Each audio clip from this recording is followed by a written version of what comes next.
রাত্রে ডিনারে খাওয়ার মতো কিন্তু একঘেয়ে রুটি খেতে কিন্তু ভালো লাগে না। সেরকমই একটা রেসিপি শেয়ার করছি, গ্রিল চিকেন আর সাথে বয়েল ভেজিটেবল। এটা খাওয়াও কিন্তু স্বাস্থ্যের পক্ষে ভালো। চলুন তাহলে দেখে নিই কি করে বানালাম। চিকেনের একটা ব্রেস্ট পিস নিয়েছি গ্রিল চিকেন বানানোর জন্য। প্রথমে চিকেনটাকে কেটে নিচ্ছি। চিকেনটাকে এরকম করে মাঝখান থেকে, ব্রেস্টটাকে মাঝখান থেকে এরকম করে কেটে নিচ্ছি। মাঝখান থেকে হাফ করে কেটে নিলাম। এবার এটাকে হাফ করে কেটে নিচ্ছি। কেউ চাইলে এরকম লম্বা পিসগুলো করতে পারেন, কিন্তু আমি মাঝখান থেকে কেটে হাফ করে নিলাম, 4টে টুকরো করে নিলাম। টুকরোগুলোকে তুলে নিচ্ছি একটা বাটিতে। এবার চিকেনটাকে ম্যারিনেট করে নেব। হাফ চামচ নুন দিলাম, গোলমরিচের গুঁড়ো দিলাম 1 চামচ, আদা রসুন বাটা দিলাম 1 চামচ, লেবুর রস, অর্ধেকটা পাতি লেবুর রস দিচ্ছি, হাফ চামচ চিলি ফ্লেক্স দিলাম, অরিগানো দিলাম হাফ চামচ, খানিকটা পার্সলে পাতা কুচি দিয়ে দিলাম। সবকিছুকে দিয়ে চিকেনটাকে ভালো করে মাখিয়ে নিচ্ছি। দুটো পিঠকে এভাবে উল্টে উল্টে মাখিয়ে নিতে হবে মশলাটাকে। এবার চিকেনটাকে একটা ক্লিং র্যাপ দিয়ে আটকে দিচ্ছি, যাতে ফ্লেভারটা ইনট্যাক্ট থাকে।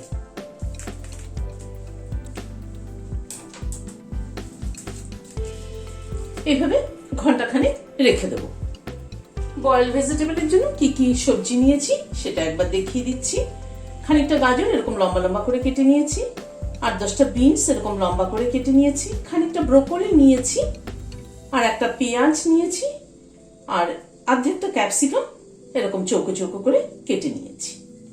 জলটা কিন্তু ফুটে এসেছে। গাজরগুলোকে প্রথমে দিয়ে দিলাম, কারণ গাজরটা সেদ্ধ হতে একটু সময় নেয়। হাফ চামচ নুন দিয়ে দিলাম। গাজরটা একটু ফুটে উঠলে তারপর অন্যান্য সবজিগুলো অ্যাড করব।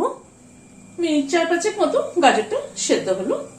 এবার ব্রোকলিটা দিয়ে দিচ্ছি, বিনস গুলো দিয়ে দিলাম। বিনস আর ব্রোকলিটাকে দিয়ে এই মিনিট 2 মতো একটু ফুটিয়ে নিলাম। গ্যাসের ফ্লেমটা বন্ধ করে দিচ্ছি। দিয়ে সবজিগুলোকে তুলে নিচ্ছি। এবার সবজিগুলোকে বরফ জলের মধ্যে দিয়ে দিচ্ছি। এতে সবজির কালার গুলো ঠিক থাকবে। সবজিগুলোকে একটু ব্লাঞ্চ করে নিলাম। বরফ জলের মধ্যে মিনিট 3-4 রেখে দিচ্ছি, তারপরে সবজিগুলোকে তুলে নিচ্ছি।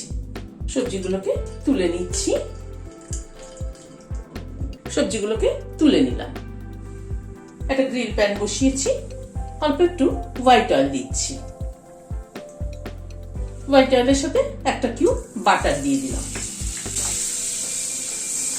চিকেনের পিসগুলোকে এর উপরে দিয়ে দিচ্ছি। গ্যাসের ফ্লেমটাকে লো টু মিডিয়ামে রেখেছি।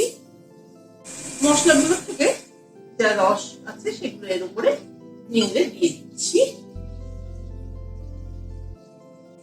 এভাবে প্রায় মিনিট 5-7 মতো একটা পিঠকে রান্না করে নিলাম। এবার উল্টে দিচ্ছি। এবার এই পিঠটাকেও ধীরে ধীরে গ্রিল করে নিচ্ছি। উল্টে পাল্টে চিকেন গুলোকে প্রায় মিনিট 15 সময় ধরে গ্রিল করে নিলাম। এবার তুলে নিচ্ছি। প্যানটা একটু পরিষ্কার করে নিলাম। ওই প্যানে আবার একটু হোয়াইট অয়েল দিচ্ছি। সামান্য পরিমাণ হোয়াইট অয়েল দিলাম। একটা কিউব বাটার দিয়ে দিলাম। খানিকটা রসুন কুচি দিয়ে দিলাম। এখানে প্রায় 7-8 কোয়ার মতো রসুন কুচি করে নিয়েছি। রসুন কুচিটা হালকা করে ফ্রাই করে নিচ্ছি। বাটারের মধ্যে রসুন কুচি ফ্রাই করলে দেখবেন দারুণ সুন্দর কিন্তু একটা গন্ধ বেরোয়। লো ফ্লেমে রসুনটাকে ধীরে ধীরে ভেজে নিচ্ছি। এবার সবজিগুলোকে দিয়ে দিলাম। নুন দিয়ে দিলাম পরিমাণ মতো। নুন দিয়ে সবজিগুলোকে একটুখানি টস করে নেব। পেঁয়াজ কুচি আর ক্যাপসিকাম কুচিটাও দিয়ে দিলাম। গ্যাসের ফ্লেমটাকে হাই করে দিয়ে সবজিগুলোকে একটু টস করে নিচ্ছি। সবজিগুলোকে এই মিনিট খানেক একটুখানি টস করে নিলাম। গোলমরিচের গুঁড়ো ছড়িয়ে দিচ্ছি 1 চামচ। অল্প একটু চিলি ফ্লেক্স ছড়িয়ে দিলাম, গোলমরিচের গুঁড়ো আর চিলি ফ্লেক্স দিয়ে একটু নাড়াচাড়া করে নিলাম। লাস্টে একটু পার্সলে কুচি ছড়িয়ে দিলাম ফ্লেভারের জন্য। এবার গ্যাসের ফ্লেমটাকে বন্ধ করে দিচ্ছি, দিয়ে সার্ভ করে দিচ্ছি। ভিডিওটা যদি ভালো লেগে থাকে তাহলে একটা লাইক এবং সাবস্ক্রাইব করার অনুরোধ রইল। আজ তাহলে এখানে শেষ করছি। নমস্কার।